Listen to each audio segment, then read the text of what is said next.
Mesdames, Messieurs, encore une fois, merci de votre attention réitérée à suivre ce journal. Je vous le disais en titre, Sama Lukonde et sa délégation sont attendus à Bougne, en Ituri, dans les prochaines heures pour évaluer, comme à Goma, au Nord Kivu, l'état des sièges. Les chefs du gouvernement congolais avaient tenu une réunion des conseils de sécurité spéciale à Goma avec des responsables des services compétents.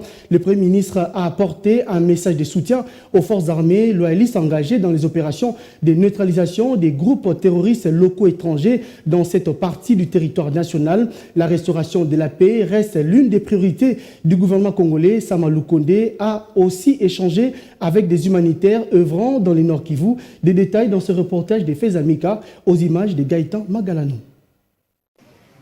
L'évaluation conjointe de l'état de siège dans le Nord Kivu est l'une des raisons principales de la venue à Goma du Premier ministre, accompagné d'une forte délégation.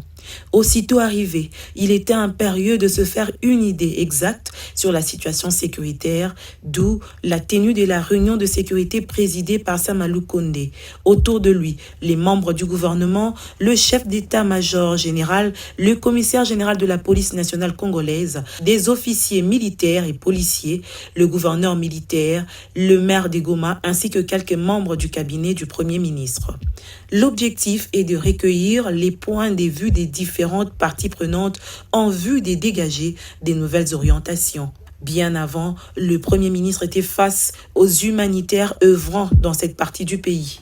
Conscient de leur apport dans ce secteur, Sama Lukonde les a encouragés à continuer à prêter main forte au gouvernement congolais. Cette fois-ci, le Premier ministre nous a annoncé sa visite en particulier pour des raisons sécuritaires, militaires, d'un ordre un peu plus stratégique pour le pays, et a voulu s'assurer en fait de la bonne collaboration qu'il existait entre l'ensemble de la communauté humanitaire et ses services, ainsi que voulu entendre en fait, les plaidoyers qu'on aurait pu avoir à lui porter.